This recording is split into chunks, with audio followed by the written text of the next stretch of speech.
Hey everybody, welcome to the Muscle Intelligence Podcast. I'm your host, Ben Pakulski. Today we feature an incredibly brilliant man who has succeeded at many aspects of life. Dr. Chris Spearman joins me today to tell us about his journey through his Ph.D. in leukemia studies, which is super interesting, diving into his then transformation of his physical body, becoming a cover model.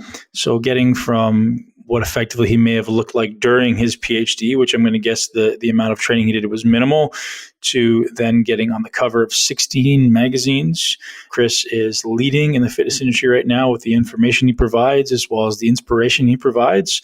And now Chris has transferred that wisdom into helping young entrepreneurs build fitness businesses. And the wisdom he offers is absolutely incredible. And he does it for free. And I'm so grateful for Chris joining us today. The number of clients he's helped to grow their business speaks volumes of Chris's sincere desire to make an impact in the world and help others live their greatest life, and which is why it makes him such a perfect fit for our show. And just before we begin, I want to tell you guys a little bit about our new show sponsor, ButcherBox. So meat is a huge part of my life, and it's likely a huge part of yours if you're someone who is a high achiever looking to thrive. ButcherBox is a high-quality meat delivery company and subscription service, and they offer grass-fed meat and organic chicken, heritage breed pork, and salmon. And you can make any combination of choices every single month and have it delivered straight to your door. And the best part is, because it's direct to you, they cut out the middleman, and you're going to end up saving money on the best quality meat that you can find. Now, this stuff is literally high quality. I've been blessed to be able to eat it for the last few months, and it's literally melt in your mouth good. You guys are going to absolutely love it. And because you're amazing and you're tuning into the Muscle Intelligence Podcast, they're going to hook you guys up with $20 off your first order of ButcherBox. So if you head over to butcherbox.com, you enter the code MI40 at checkout, you're going to get $20 off your first order, which is awesome because meat is a staple. You're going to get it anyways. Rather than going to the store to buy low quality stuff where you need to rush, get it sent directly to your door, save the hassle, save time, and have the best quality, because quality matters, right? It's not just about what you consume. It's probably about what you consumed. So I suggest you guys head over to ButcherBox as soon as this podcast is done, or do it right now. Bookmark the page and share that code with anyone you know that eats a good amount of meat. MI40 at butcherbox.com, $20 off your first order at ButcherBox. Enjoy the show with Dr. Chris Spearman.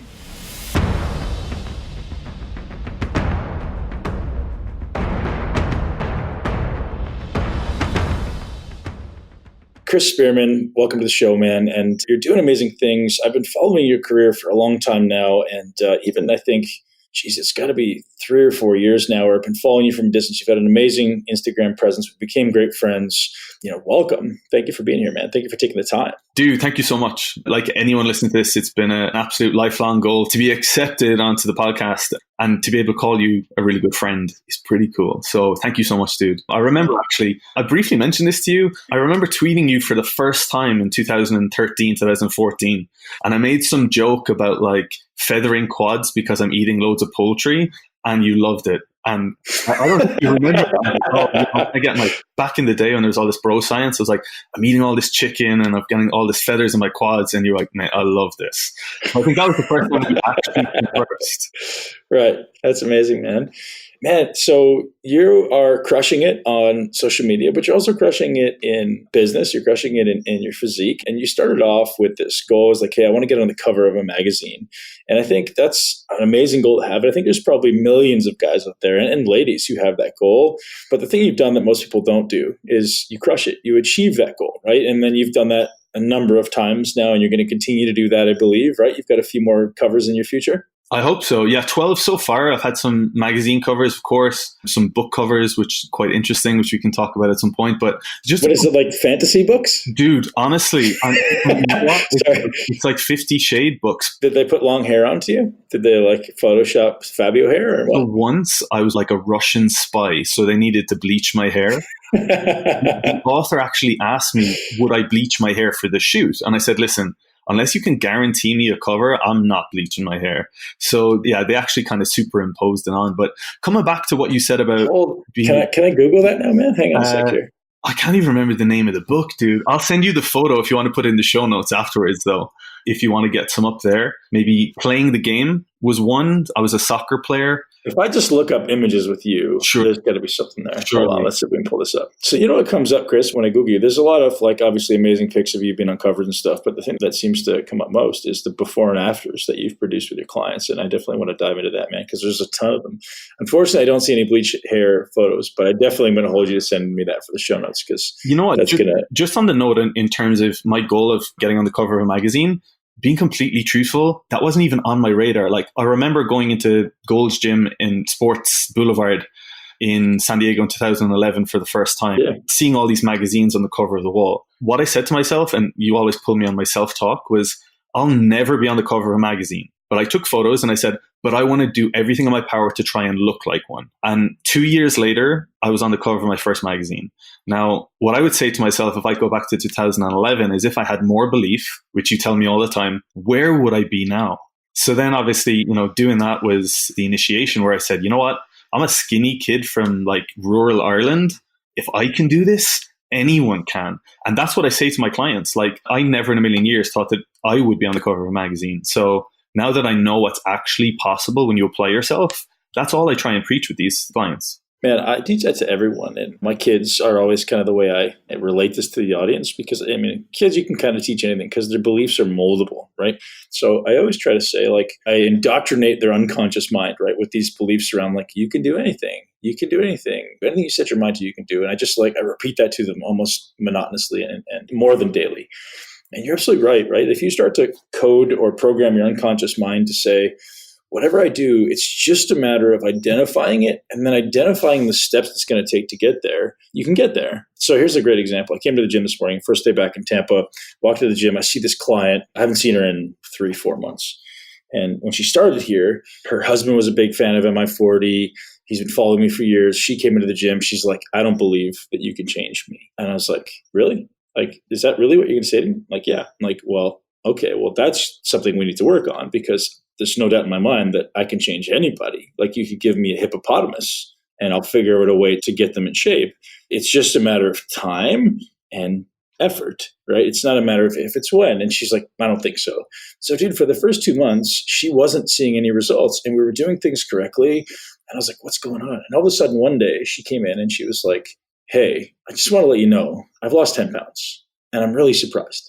She never stepped on the scale, but every day she'd come in and she'd go, hey, I'm not seeing any results. I'm not seeing any results. And then it was 6 weeks in or something. And she's like, hey, I just want to let you know I've lost 10 pounds. And all of a sudden her brain kind of smiled. And she's like, I think I can actually do this. Dude, the next 2 months, her weight just literally melted off, right?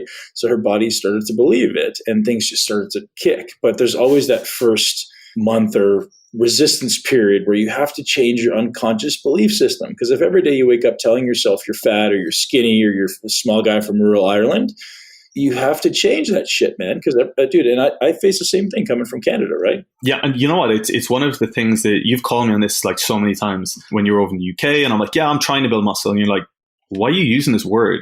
Why are you using this word? And I'm making a conscious effort now to not use that word. I'm not trying. I'm either doing it or it's not important to me. And I really make a conscious effort to go, on a daily basis, are my actions mapping to my ambitions? Are they? And if they're not, then I question why I'm doing them. And if I want to achieve something and they're my ambitions and I've got no actions towards them, well, then I need to have a word with myself and go, well, what's the priority right now? And I think some people just need to take a step back and go, okay, these are my priorities. These are the actions that I need to take in order to get there. Dude, I wish I knew this sooner. But that being said, there are people out there who will never get their head around that concept. So I'm grateful. Yeah. And how do you keep yourself accountable to that? Because I think intellectualize it is one thing, but to actually put it into application is completely different. We know that. Because many people have a fixed mindset and they don't believe they can change. And that's the foundation of it all. And you've probably dealt with people like that. I'm certainly currently dealing with people like that. That's the most frustrating thing in the world, right? And if you can teach anyone in the world, that this growth versus fixed mindset, Carol Dweck, if anyone hasn't read the book Mindset by Carol Dweck, that's the book. They talk about fixed versus growth mindset. If you have a fixed mindset, you're fucked, right? Really, if you believe that you can't change, there's no hope for you until you change that, right? In anything. Yeah, so that really probably hit home with me 2 or 3 years ago. For those who haven't followed my journey, I moved to London 5, 6 years ago to do my doctorate, my PhD in leukemia. And what I started seeing was there are two types of people that have cancer. They're the people who have this closed mindset of, I'm fucked and I'm going to die and, that's it. Like, let's just let this run its course. And then you've got people who are like, I'm going to do everything in my power to make sure my nutrition is decent, to make sure I make my appointments on time. And it was just so obvious to me when I was seeing these patients on a day-to-day basis in the hospital that this is applicable to everything in life. And I really try and get that across with my clients and say, you're either one of two people, and I'll take your money each month, but it's not going to serve you. I'll be wasting my time. You'll be wasting your time, and you're just telling yourself a bullshit story. Or we can actually figure out why you're not getting closer to your goals. And you say this all the time. Anyone can get in cover model shape. You don't need to have crazy genetics, or you don't need to take a huge amount of performance enhancing substances to get in cover model shape. Anyone can get in cover model shape. Literally anyone, like you said, a hippopotamus. Yeah. So answer this question. Of those clients you were seeing, did you notice any quantifiable, perhaps measurable difference in their result? So the people who kind of gave up on life, were they more likely to die or die faster than people who perhaps resisted? Being completely honest, right? I'm obviously a scientist. I've been a scientist for my whole life. And anytime I have this conversation, I get like really crazy kind of, I don't really agree. The science is the science. How can someone's positive mindset affect their outcome of their overall survival? So acute myeloid leukemia was the primary cancer, the primary leukemia that I was working with. And then pre-leukemic diseases like myelodysplastic syndrome and myeloproliferative disorders. They're basically non-leukemic disorders, and most people can live a very normal life, and they actually don't realize that they have these until they get a blood test. But there's a high incidence of these people going on to become leukemic. Now, in that space, people will go, well, how can someone's mindset affect their cytogenetics?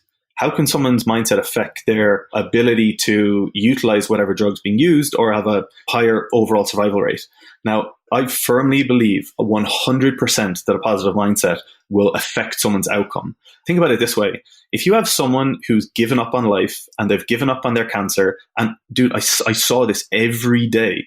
They wouldn't get to their appointment. They would miss their drug pickup. They wouldn't even get their tests. They wouldn't get their scans. They're not eating healthy. They're not getting out. They're not exercising.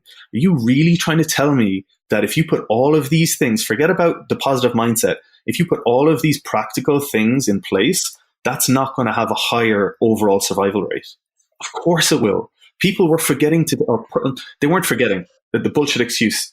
They were purposely not taking their recovery medication or some of the development drugs that we were utilizing in the lab because they just gave up on life. There's just no possible way that you say that that's not going to have an impact. That's certainly one thing. And that's the science for answer, right? That's a scientific, I need quantifiable data. If you want to read a great book on this topic, Mind to Matter, Dawson Church. So when I'm in a negative state of mind, what's my neurochemical signature in my brain? Like ratios of glutamate and GABA and dopamine and serotonin and anandamide. You're bathing your cells in cortisol. You're bathing your cells in these negative neurotransmitters and hormones. That's going to affect it. Then you're looking at energy signatures, right? Like what's the vibration of your cells, like in actual hertz, right? The actual vibrational resonance matters. Like healthy cells vibrate at a certain resonance and unhealthy cells vibrate at a different resonance, and like this sounds kind of woo-woo, but it's absolutely scientifically quantifiable, right? There's tons of data on that. So this positive mindset woo-woo shit, it makes the biggest difference. It's like that analogy that you often use about if you're having X amount of calories and you're doing this amount of steps, but you're in a stressed life living in the city versus when you walk out on the beach and you're living the dream. There's no possible way that you can say that that's not going to have an impact. Especially, when you dig deeper into molecular cell biology and biochemistry and you look at like how much of a miracle it is that we're even alive. Like every month that I would spend more time researching, it's an absolute miracle, either divinity or it's an absolute miracle based on the millions of things that need to happen at the right time in order for us to even be here.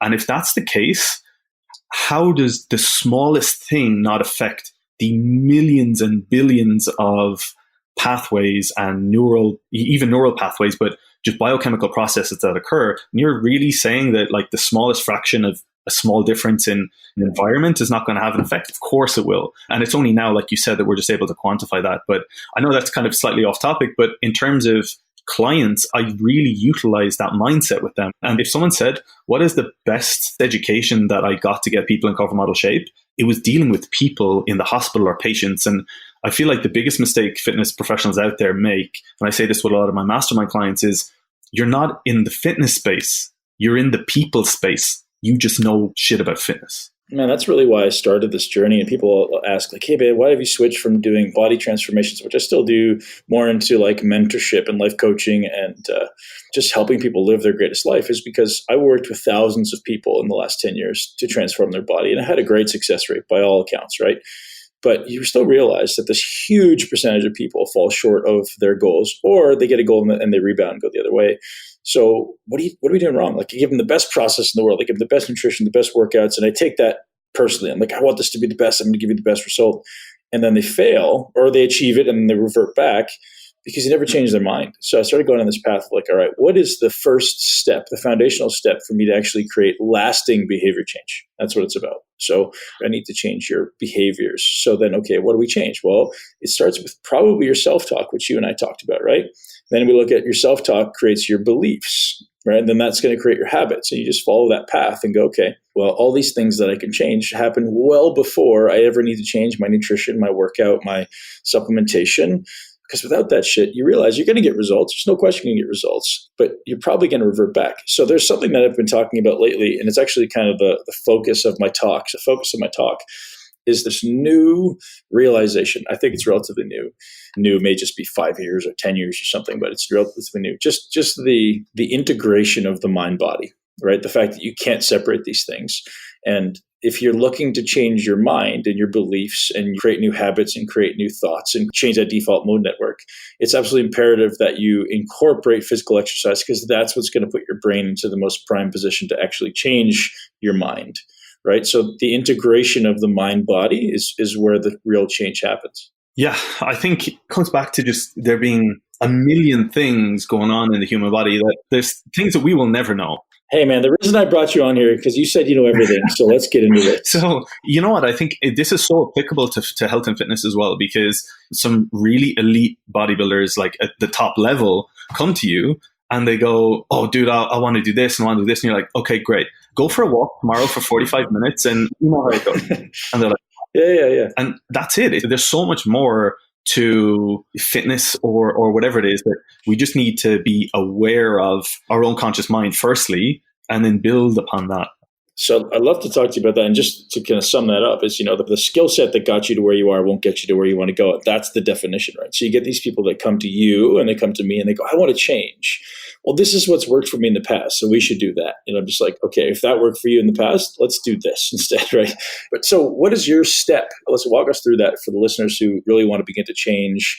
And ultimately, maybe it's cover model shape. Maybe it's just like, hey, I want to get my ass in gear and be in the best shape of my life and thrive and be a high achiever in all these aspects of life. Right. So I suppose within the business, I mean, to give you a brief rundown, obviously, I had done 10 years in university and had a lot of student debt, clearly. I moved to London, really expensive. I ended up integrating into a gym, decided to do a shoot. Everything started to kick off in terms of, my modeling career or, book cover stuff. So at that point, people started asking me, would I help get them in shape? And 3-4 years later, I've identified in that space of time that the one thing that nobody is doing in the online space is to try and bridge the gap between in-person personal training and how can I offer what is almost seems impossible online, and what can I do to try and bridge that gap? So every month, every 2 months, every 3 months, I'm trying to think, okay, what can I do to offer more? Does that mean I need to have a Zoom call with, my high-end athletes in the same call and have one of my coaches follow me around the gym, maybe going through some basic exercises because they can't be there on every time zone in the world?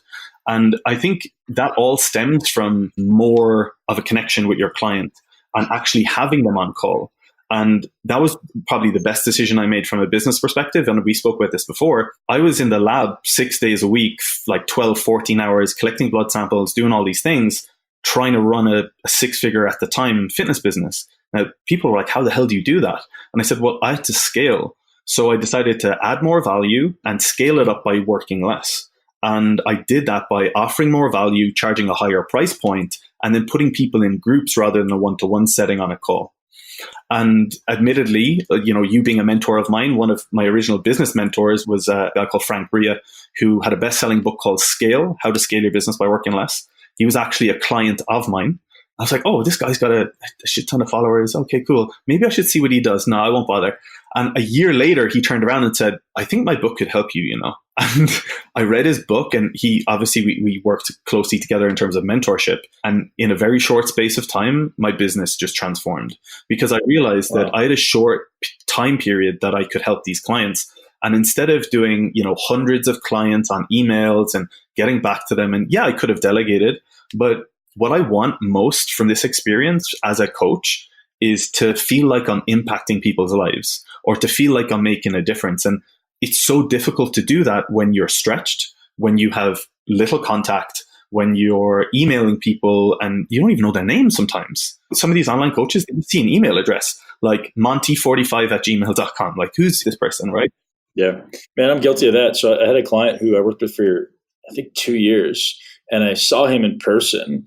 And I had no idea who it was. And he was actually really pissed off. And I was like, listen, dude, we've talked on the phone. We've sent me pictures. I've never seen you in person. And I felt really guilty about that. So now I kind of go out of my way to like really orient myself. Because usually when people send pictures, like they're in their underwear and it's like neck down, So half the time you're not seeing their head. But I felt really like a terrible person. That was perspective for me. So I think if you were to look at the 3-year period of where I was to where I am now in terms of helping these people get in cover model shape, you're really good, man. I'll say that and not blowing smoke up your ass. You're doing a great job. Yeah. And you know what? Back 3 years ago, it was email, maybe instant messenger contact, maybe.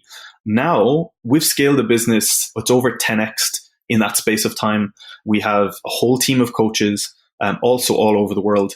But what we do, even in a 5-hour period on a Sunday, we have an initial book club, which is an add-on. It's a personal development thing for my coaches that I force them to do, which is actually a really good idea. And we have a select number of clients. So explain what that means. So like a book of the week? Everyone picks their own book, and they have every 2 weeks. We split it into like 2 teams, let's say. And every 2 weeks, it was primarily for employees because I wanted them to start personal developing. Obviously, if I'm investing in myself, I want them investing in themselves. Sure. But also, it's such a selfish idea for me because I hear a presentation like, oh, I want this book. So every 2 weeks we do a book club, and that kind of sets off our Sunday. And then everyone will give their presentation. Then we have a coaches call for an hour. Then after that, we have what I would call the phase 1 for people to get in shape or cover model shape, which is primarily weight loss. People who are maybe 300 pounds, 275, 250 pounds, who want to lose weight for the first time. So the group would join you on that call? Yes, it's the same Zoom link. We just put it into the different groups. We just stay on call the whole way through. So talk to me about what you talk to that group about, man, before you go on to the other groups and what your schedule looks like. So what I've done is I've recruited a team of people with coaches who have specific expertise, and we've trialed them giving lectures and presentations. So an initial talk, we go through then, a specific lecture each week on these calls. And then at the end, we kind of summarize and go through any questions. But if someone comes to you and they're relatively new to fitness, and I'm sure you get people who are like that, what are the first lines of intervention that you're taking? Always. So we had people giving like how to train back in there. And that was my fault. It was a trial. And I'm like, oh, they need to know how to train. No, they don't. They just need to know people in that group primarily, and I love them to bits. I'm sure they listen to this, but they need a support network outside of their lives. There's a reason why they're holding that much weight in the first place, or they have never got in shape before. And now people would say, oh, it's a group scenario. It's not personal. Dude, they get so much more from that group than they could get from me by myself. And I can scale it. So we've got 30, 50 people in that group. So a lot of the talks are goal setting, dealing with negativity from friends and family members. Yes, of course, there's education in terms of simple weight loss tips, simple training tips. It's very kind of standard, but more of a support network for those clients. A lot of these clients have been through, because of my background, chemotherapy, radiotherapy, and want to get back in shape. They resonate with me and they just want to lose a little bit of weight. So that's a perfect group for them. And then obviously, as the day goes on, it gets more advanced. So, a few more questions there. How are you implementing behavior change? Because I think the biggest issue I run into with people who are relative beginners is inspiration, right? So you get this massive population of people who aren't motivated, who don't need to learn how to exercise. They need to learn how to get to the gym, right? That's often the biggest bottleneck for the entry level people, right? What people at your level, people at my level, people who are typically our followers, or at least my followers, don't need inspiration, right? They're going to the gym. Now they need tactics and strategies. So is that what you find most in that entry level group is like you need to inspire them to get off their butt, to get to the gym, to eat the meals, to get it in? That's why the group to them is probably most valuable because they're held accountable to each other as well. Yeah. And that group call is more important for them than some of my athletes that are actually on covers, men's health and stuff. Because like our correspondence would have been, you'll send me this, let's say, try and do it, I'll implement it, I'll do it, and then come back. Whereas these clients just want that support. And a lot of the conversations with those clients is more, how was your week? And they're like, oh, this happened. And it's more of an emotional support through a process. Again, we're in the people space, not the fitness space. And that's most relevant to them. How are you keeping them accountable to being on the call? The price point from a business perspective, obviously it's expensive, and the service that we provide, the time and effort that goes into slides in terms of the coaching, in terms of being there literally every few hours and having coaches on call, it's expensive, dude. It's expensive. But what I say is, and I get on the call with every single one of them right now, like anyone who's even interested, we go through a very detailed questionnaire to see if they're the right fit. And I get on a genuine call for almost an hour, maybe 45 minutes. And I go through if this is a good fit for them, but mostly if they're a good fit for our program. So that process, obviously the price point, and then just making sure that we're there to support them with anything that they need. And that initial call is quite handy. Now, obviously, at some point, I'm going to have to scale that process and have people take those calls for me. But right now, I love, especially if they're working with another coach, which the vast majority of clients within our business, 95% work with somebody else. I know who they are then when they come through. I know what their goals are. I know what their why is. I know what their pain points are. So then when I see them on those calls, which I do attend regardless of where I am, I know exactly what's going on and I can converse or correspond with one of the coaches and say, how is such and such getting on? Oh, you mean so they're working with one of your other coaches?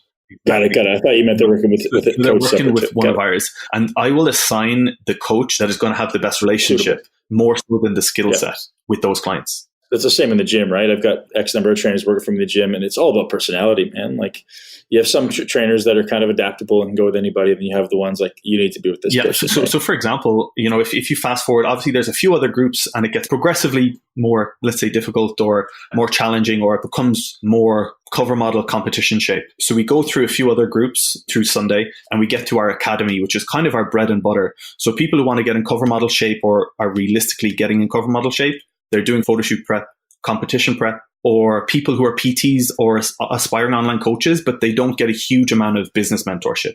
They get a little bit, but it's more for the general personal trainer or person who wants to compete. Now, the coaches that I have in that group, every coach is someone that has been a client of the business. And that's something that I'm fortunate enough to be able to do.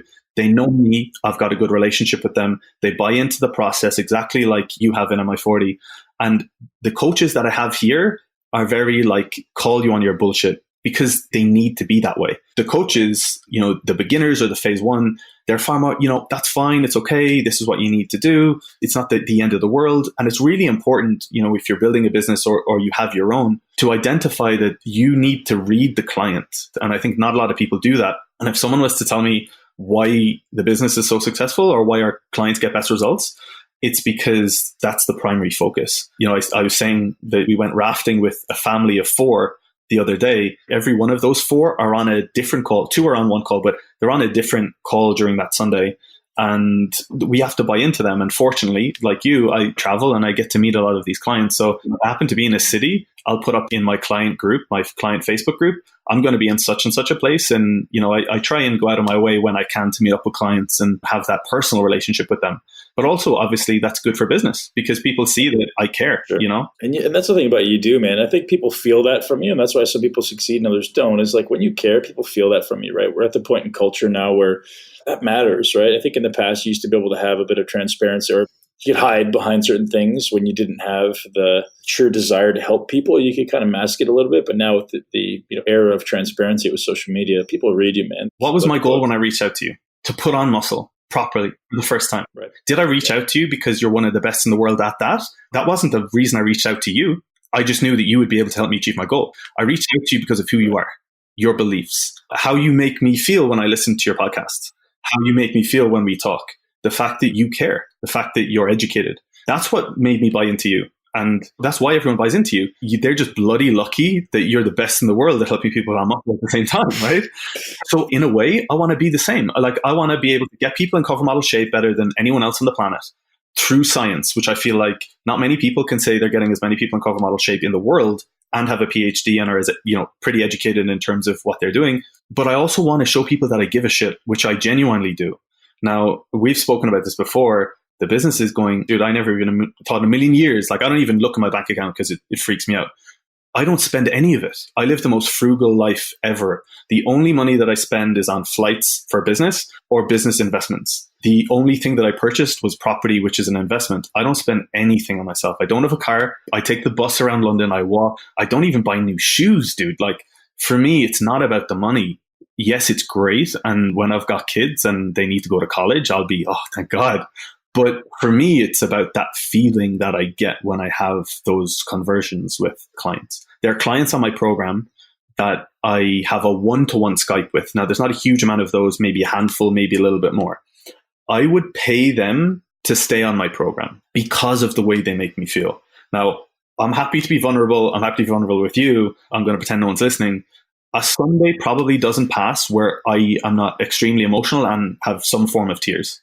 Having one of those conversations with one of those 7 clients, because they've been with me for 3 years, 2 years, they've lost 150 pounds, they've avoided suicide, they've found love, they've got engaged, or they've had life-changing transformations, not body transformations. They've had life-changing transformations. Now, that's not me that did that. That's them. But someone needs to help them do that. Someone needs to be there to support them.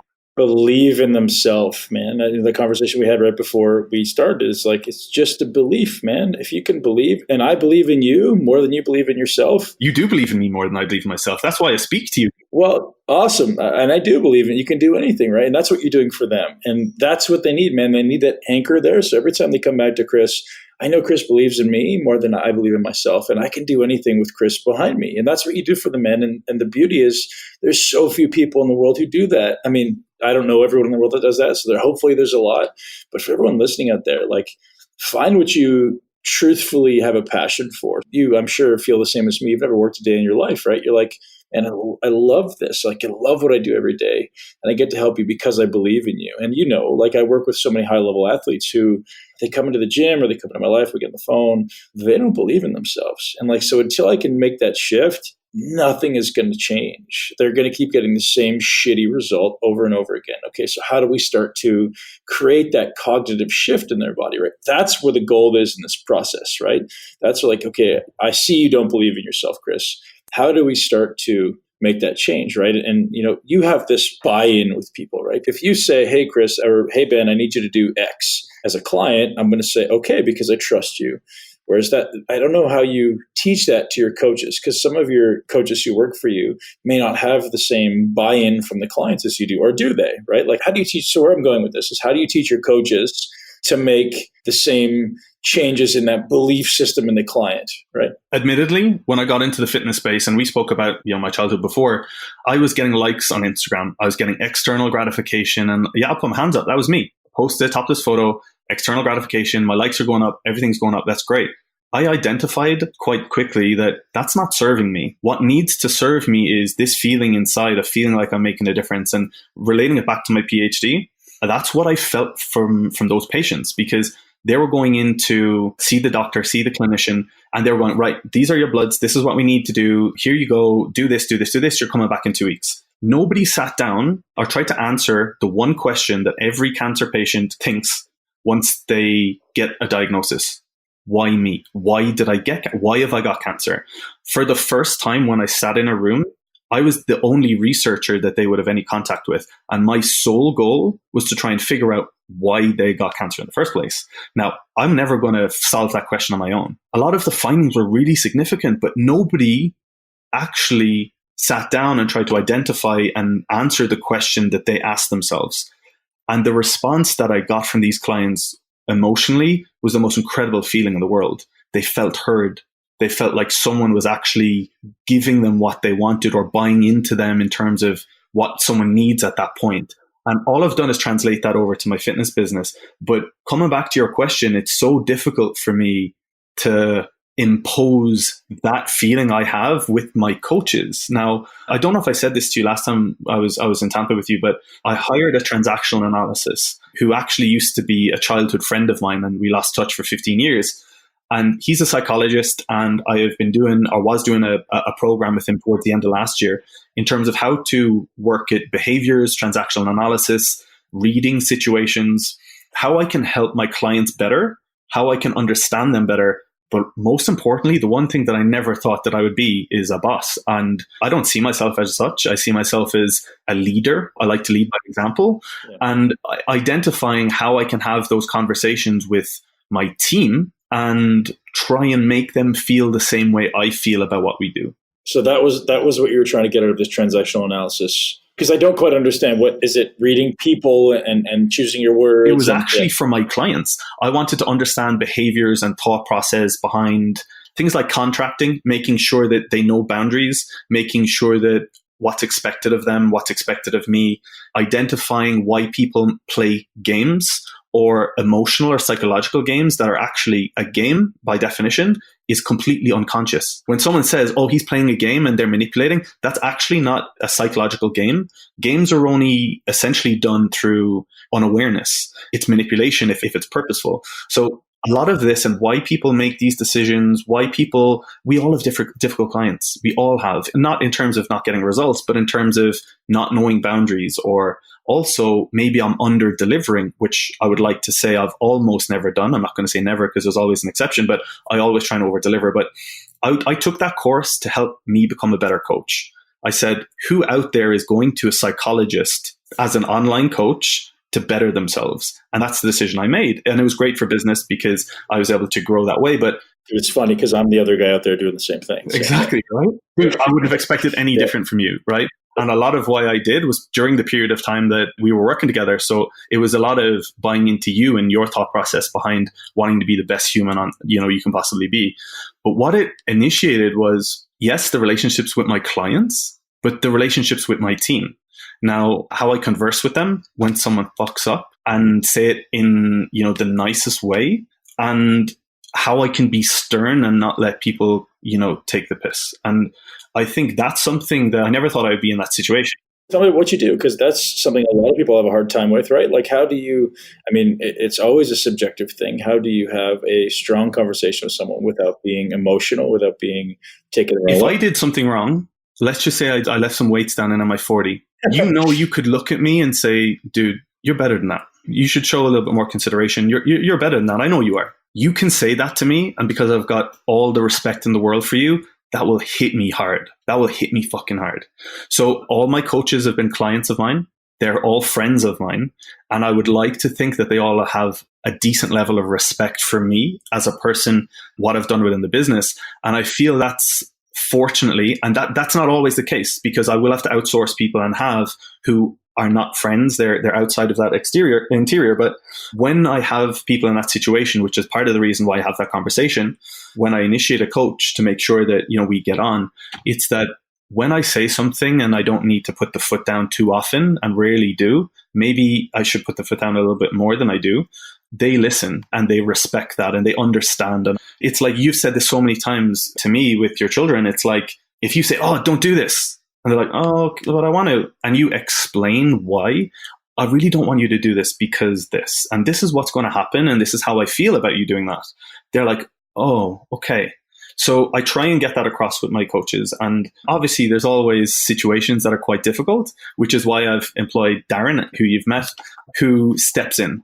And there are some things that I hate dealing with, and conflict is one that I really don't like. So if there is a situation, I will obviously go, listen, what are your thoughts on this? Am I being out of line? And I trust him more than anyone I've ever met in terms of asking him that advice, that knows my business as well as he does. He's been a client for 4 years. He then became a coach. He's now the COO of the business and does, essentially the runnings of the business in a way.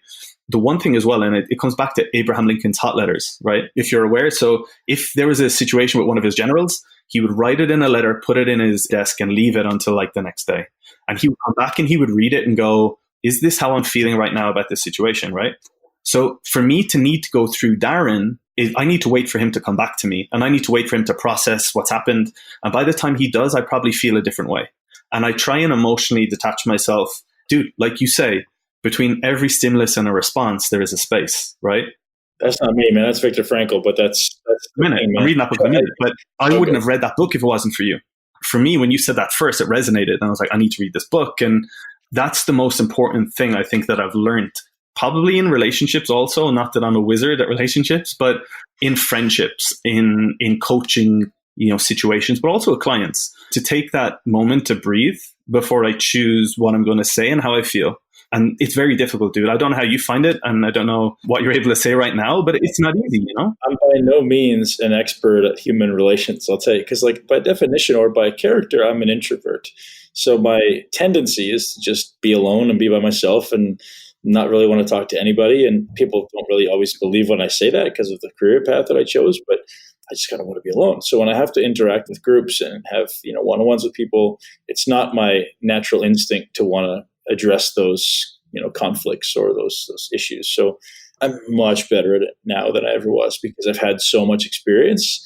And, speaking to this hiring process, how do you actually choose these people? For me, I get 20 applications a week for people to work with me online or work with me in the gym. And the first step, and I'm sure you're going to agree with this, is it's personality. So you're talking about how do you get coaches to believe the way you believe or to want to help people the way you want to help. That's the first hiring criteria, man.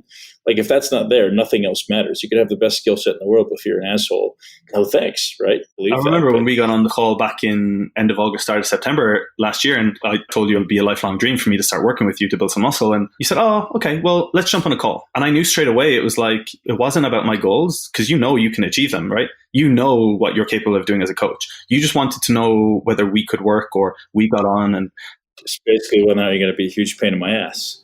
But also, I think you probably resonated with the fact that I was educated, I'd done a PhD, and you did identify that, okay, right, well, you probably saw that my business was doing quite well, and you're like, right, okay, this guy is a specific way mentally. I would potentially like to work with this guy. And I had no idea your business was doing well, man. Just sorry to cut you off there. The only thing that I wanted to know, and as it is with everybody, is I ask the same question to everybody. So everyone listening out there who wants to start a business, use this question. How can I help you?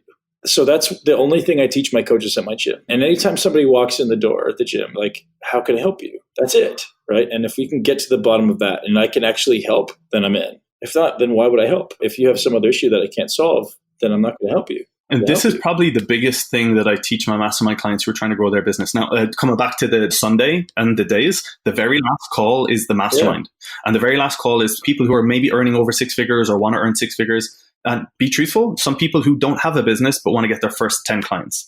So it's anyone who wants to really kind of take their business to the next level or even initiate to some degree. One of the things that I say to them all the time is, if someone messages you in the DMs or contacts you and says, how much is your coaching? And you answer with a price, I just facepalm.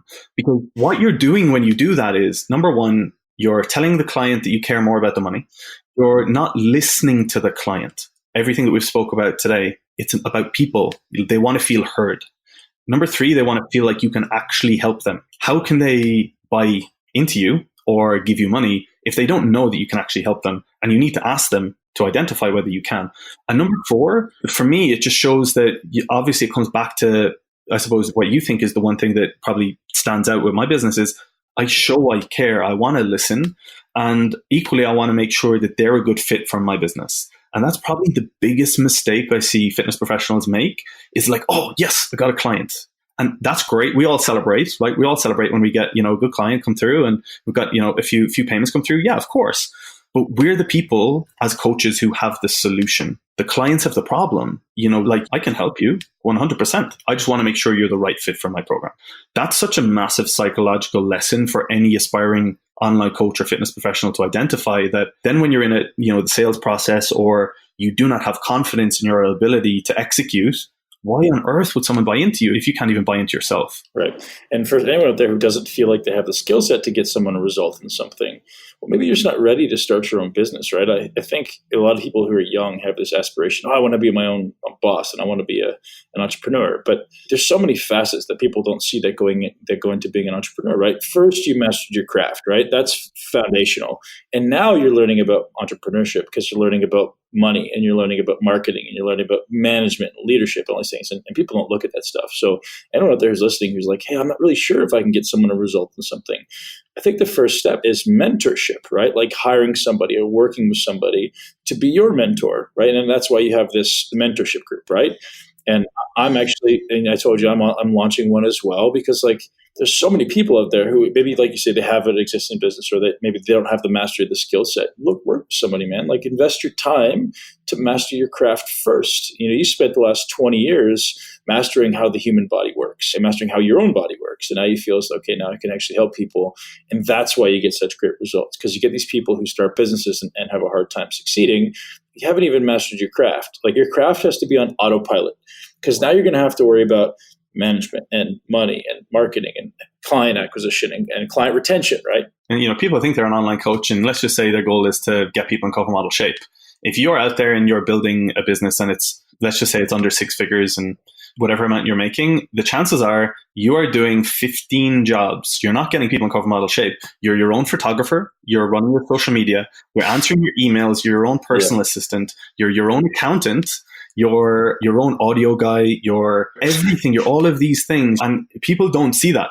And sometimes all I do is like literally someone signed up to my mastermind. We had our initial call yesterday, paid up front for 3 months. 25 minutes into the call, I turned around and I said, just to be clear, if I died tomorrow and you never saw me again, and you use what I said over the last 25 minutes in terms of clarity and systems and the thought process behind what you're trying to achieve, as well as the program design that we put up, and you just consistently tried to sell that program through these channels, do you feel like you would make your full investment after 25 minutes? Not initially, but eventually. And they were like, absolutely 100% yes.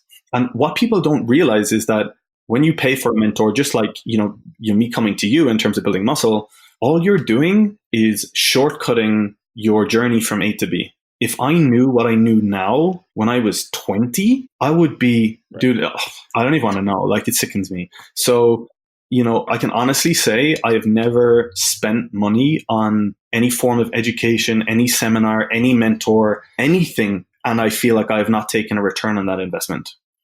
If you take one small nugget from a $5,000 mastermind and it has a 5% increase in your business over the space of a year, you'll probably make your money back. Over the space of 2 years, 3 years, you cannot unlearn that thought process ever. And if someone signs up to your mastermind or they sign up to mine, say for 3 months, it's not always about making your money back by the end of the 12. I like to say that my clients will have their initial investment made back in the first month.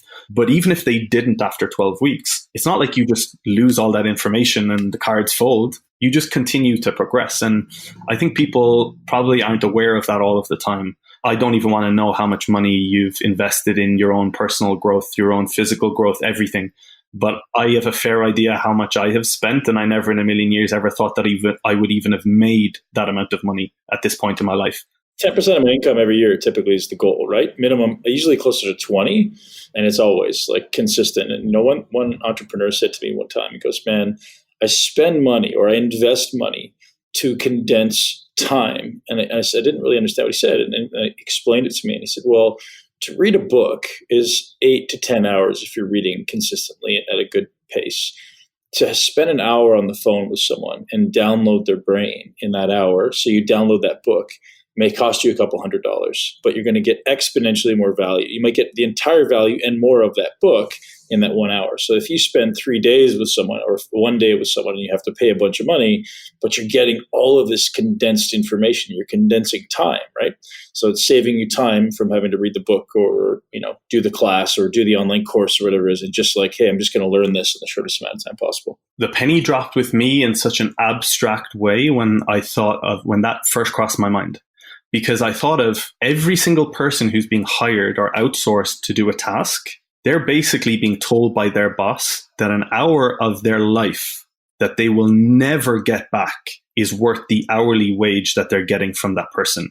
Have a look. If you're listening to this and you're working a job and you have an hour left in your life at some point, and think of all the hours that you put in every week, your boss is essentially saying that your time on this earth that you will never get back is worth $15 an hour, $25 an hour. When I think of that, I feel sick. So if you can shortcut that distance, by paying a little bit more upfront and get all of that time back, it's just a no-brainer. But, it's the same as what I say, when they're taking their clients on, or, I'm helping getting someone in cover model shape, all they're doing is they're investing in themselves, they're investing into the program. And it's no different for other fitness professionals to do the same. But for some reason, a lot of fitness professionals or aspiring entrepreneurs don't really grasp the fact that they need to invest initially. And the people who are succeeding are the people who are spending hundreds of thousands of dollars on, be it Facebook ads or traffic, or hundreds of thousands of dollars on mentorships and courses. And there's obviously some reason why that's the case, right? Right. So I think my audience would be really angry with me if I didn't ask you a little bit about this process to get in cover model shape. So give me an idea of like the approach you take. So are you like high fat? Are you high carb? Are you high protein? Are you like doing a lot of cardio? Is there any, 5 golden applicable action items that you can give us? Like, hey, if you want to get in cover model shape, or maybe it's 10, it's 3, it doesn't any number. What could we do that say, hey, if you do this, this will accelerate your journey? It could be things that people already know, but what are kind of your core tenets? Like, hey, in order to get into the best shape possible. This really comes back to when I was in the hospital and doing all that lab work. And I was actually getting in shape by default, in terms of getting lean at least, right? And what I would do to stay mentally focused when I was looking down a microscope or, analyzing blood samples that, unfortunately a patient might pass away next week, I will never get that blood sample again. I needed to be mentally sharp consistently. It takes the smallest mistake with a blood sample to screw it up, right? So, we were extracting DNA. I needed to be on my game. So I found my mental clarity was the most important thing, and the best way to do that was, I say intermittent fast. My version of an intermittent fast would have been a coffee, maybe a black coffee first thing in the morning, maybe a small amount of branched chain aminos. That's my definition anyway, at least. Have some form of hydration, maybe a little bit of water, all the way up until maybe 1 or 2 p.m. Now, I didn't necessarily do that to get in shape. I just got in shape purely out of default, really, because my activity was so high. I did it for mental clarity. But now I think there is value, as you find, in fasting, be it in terms of getting lean, yes, but brain function, cognitive function, overall health. I found that was quite beneficial. I think it comes down to, with some clients, their psychological relationship with food. That's probably one thing that I utilize myself to get in cover model shape.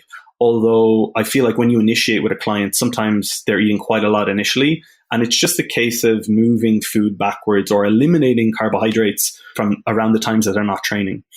And then essentially, because I was doing that, and for me, I needed to get a decent amount of carbohydrates in to even function or to feel full in the muscle, even when I was getting relatively lean, I would have backloaded my carbs. So that would have been 2. I would have probably had the majority of my carbs post-workout, not a huge amount, but probably from some bit simple sources post-workout. Number 3 would probably have been intra-workout carbohydrates. So something like a cyclic dextrin, or something that I would integrate in with some electrolytes that I felt would allow me to get more food in the evening, but also I just felt a lot fuller. I've always been athletic, and I feel like my body responds quite well to carbs. I was just conflicted in terms of what was beneficial for my mental clarity in the morning when I did, most of my lab work. And then past that, to be honest, like the obvious one is clearly adherence. And I suppose that ties in with the communication that you have with your client. I would say that's probably the most important, but on this list, we'll say 4, because if you don't have that communication and you don't have some bit of adherence, then you're shooting in the dark. It's like what you say about, trying to build muscle. If you can't quantify, if you can't say that every rep is the same, how can you quantify it? It's the same with nutrition. If you can't say that you're analyzing your step count, your sleep, or all of the things that you can be in control of, then how can you say whether you're progressing efficiently and effectively or not? And the last thing, as stupid as it sounds, has to be mindset. Like, it has to be, why do you want to get in cover model shape? Now, when I initially got into the fitness space, I happened to train in the gym, and I'd never competed, still haven't. I know we've spoken about it a number of times, and it's on the to-do list for sure. But a lot of people were coming to me for competition prep purely because I could get people in incredible shape. I moved away from that until I hired Wade, who has done numerous competitions. But at the time, I felt like people were coming to me who wanted to compete, and I would go, well, yeah, that's great, but why? Like, why do you want to compete? Because this isn't always going to be easy, especially if you're doing something new. There will be times where you may struggle. There will be times where it's challenging. And I felt if someone can really identify their why And then, like you've said a number of times, what's your why within that why? Okay, you want to get in shape to get on stage to win, but why? Because you want external gratification, you want to gain confidence within yourself. Great. Well, and why is that? And I feel like because I'm able to have a close conversation with my clients, and especially back then, I was able to really delve into their psychology and understand what made them tick. And I can have a conversation with a client now, and I know exactly what I need to say, not in manipulation, but just to get the best out of them. I know exactly what I need to say to that client in order for that client to at least come close to achieving their goals. And that's something you can't teach. It's something you practice. And it becomes increasingly difficult if your communication with the client is email or messenger. And that's why these scalable group programs, I think, are valuable, because at least it's on a scalable level, but you get to converse and you get an idea of the psychology of the client. I really think it's the best education in the world to be able to work with people one-on-one and actually have a sincere desire to help them change, because you're going through so many different scenarios and you're having to expand your ability to articulate yourself and expand your ability to think through problems. You literally have hundreds of case-by-case scenarios of problem solving right in front of you, and you've got to find the solution, because it's not a life or death situation. But I think you and I kind of view it like that. Like, I need to help this person change.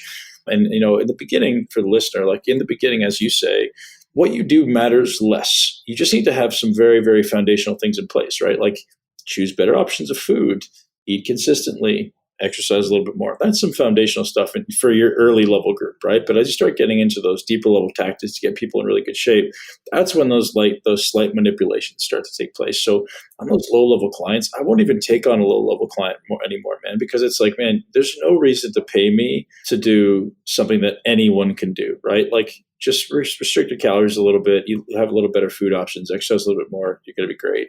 But when you start getting into those cover model things, that's when it starts needing your like really in-depth one-on-one skill set, right? And that's obviously not something you can give strategy for over a podcast. It's like, hey, man, it's totally individual. When somebody's not responding, I might do this, I might do that, I might do this. Depends what they've been doing, depends what they're doing now. It depends how their body responds and what the stress level's like. And there's so many things that go into that stuff. So there's two things on that. I was going to say the first one is, and you hit the nail on the head, and it comes for sure from having a scientific brain. Since I was 4 or 5 years old, as I know you were, you're asking questions, you're problem solving.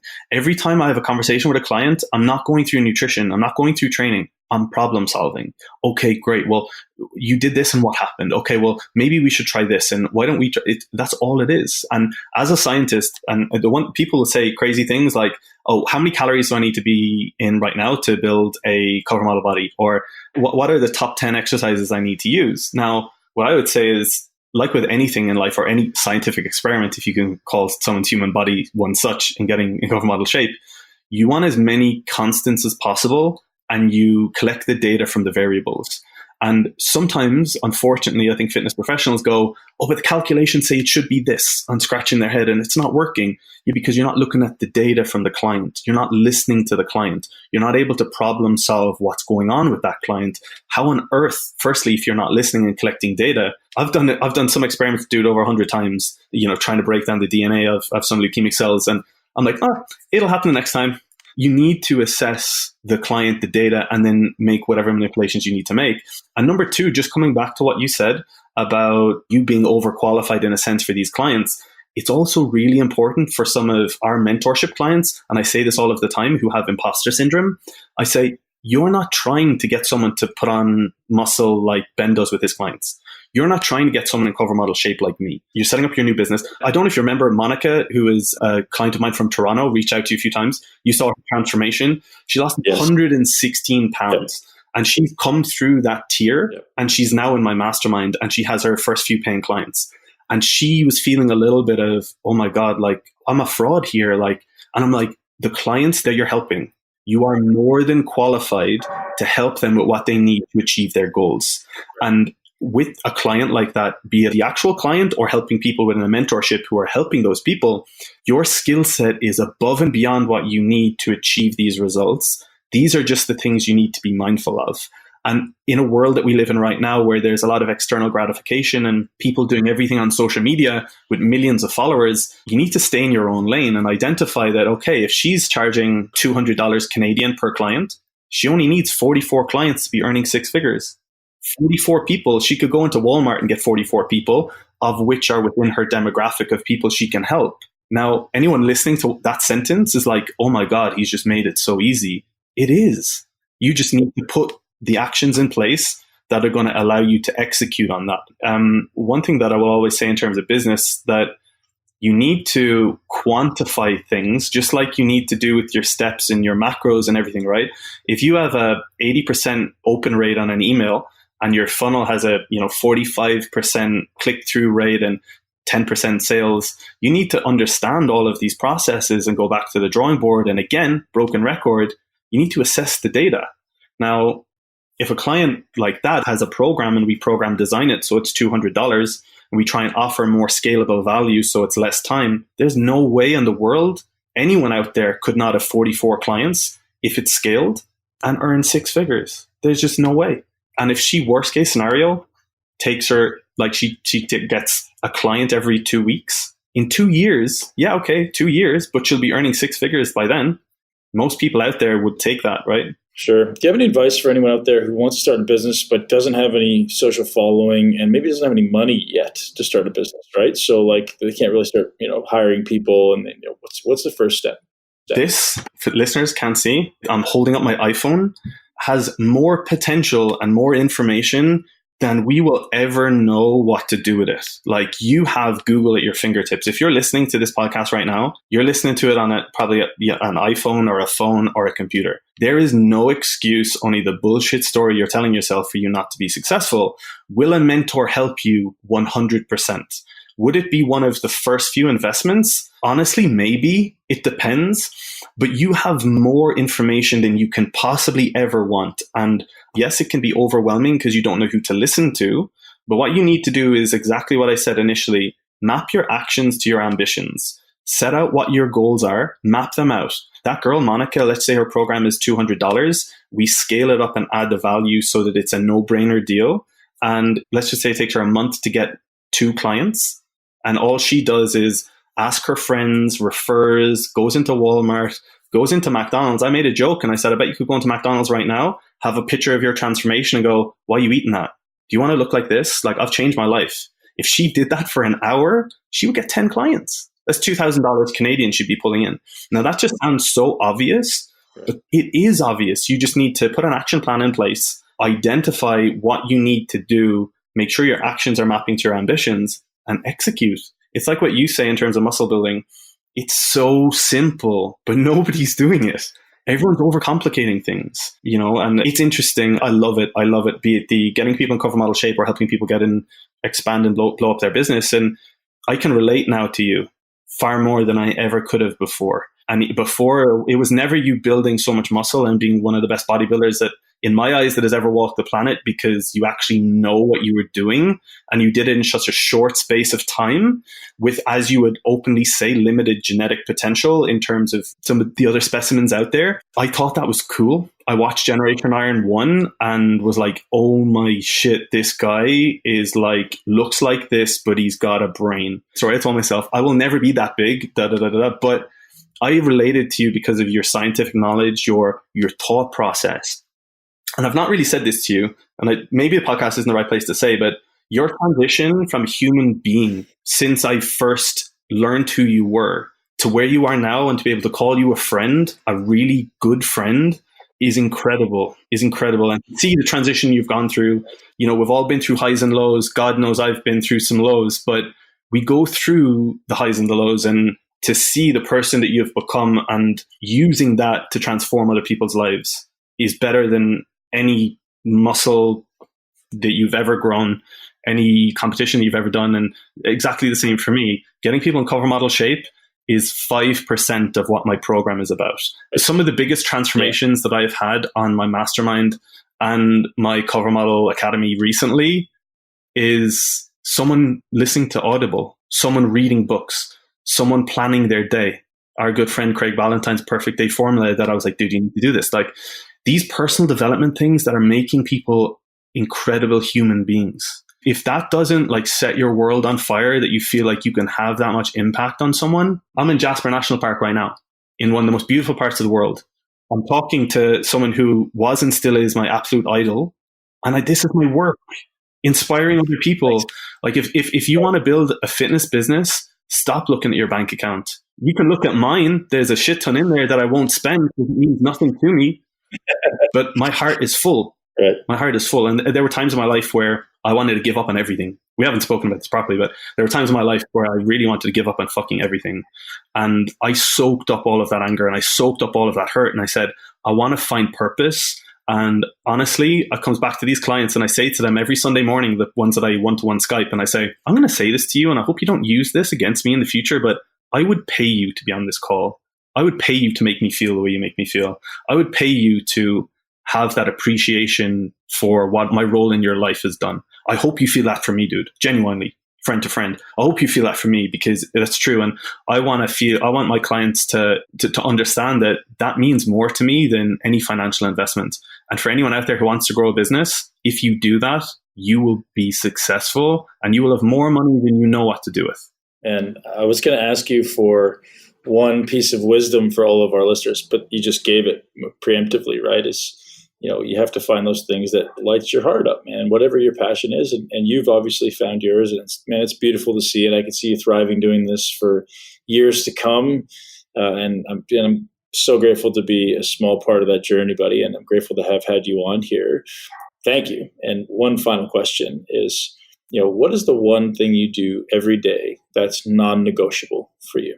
It could be more than one. I'm so conscious of my energy and my time and the people that don't deserve it. Because I think in life, anyone listening to this at some point will relate. For some really bizarre reason, we look for acceptance from the people who've not yet given it to us, rather than thanking the people who always have. And when I went through my lowest point in my life and was absolutely broken, I turned around. I've put this quote up a few times and you've liked it. But at that point, and if you're listening to this and you're going through shit and you're going through literally the worst part of whatever you've been through, or you're listening to this and you will go through this because you will, or you have been in the past, take a look around. Look at the people who are in your life and understand that if you are completely broken or you're broke or you're down or you're depressed, those people are there for you. Not for your followers, not for your business, not for your money, not for anything else. And they're the people who matter in life. And if you can find more people like that, your heart will be full. I feel like I get that from my clients. I make sure that my friendship circle, as small as it is for that reason, is only filled with those people. And that's probably the biggest non-negotiable for me. Like, my time is precious as anyone's is on this earth. It could be gone tomorrow.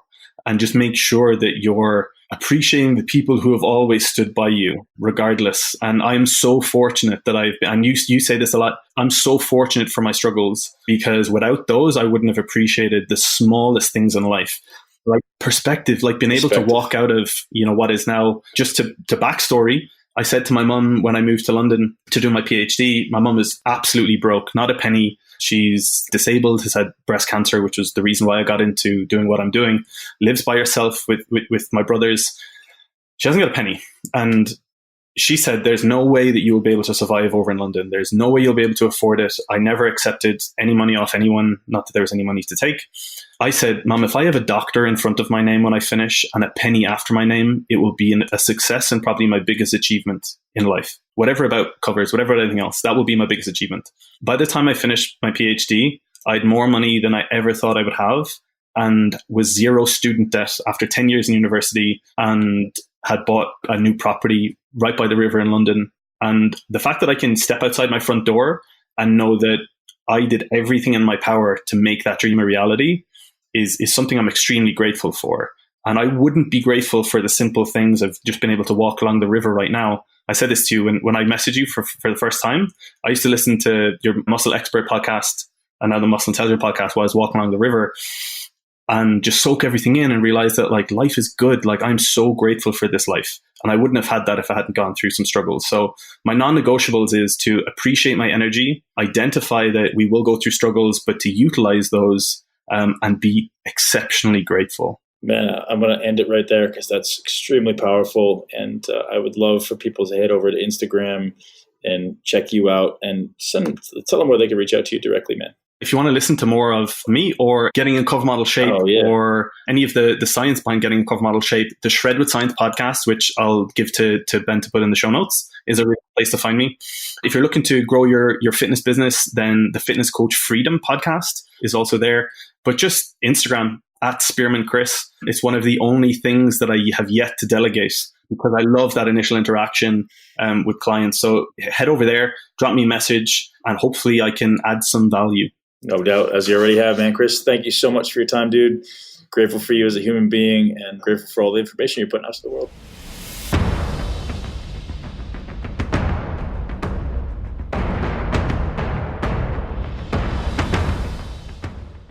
All right, ladies and gents, that's a wrap. I hope you enjoyed my chat with Dr. Chris Spearman. As you hear, Chris and I have become very good friends over the last year. He hired me originally to do his transformation to help him add a little bit of muscle. He had a huge success and since then has continued to grow his online fitness business, continued to grow his body and his understanding of how to build muscle. Chris is an absolute wealth of information, and I'm so blessed to call him a friend and to have him on the show to share his experience and his wisdom.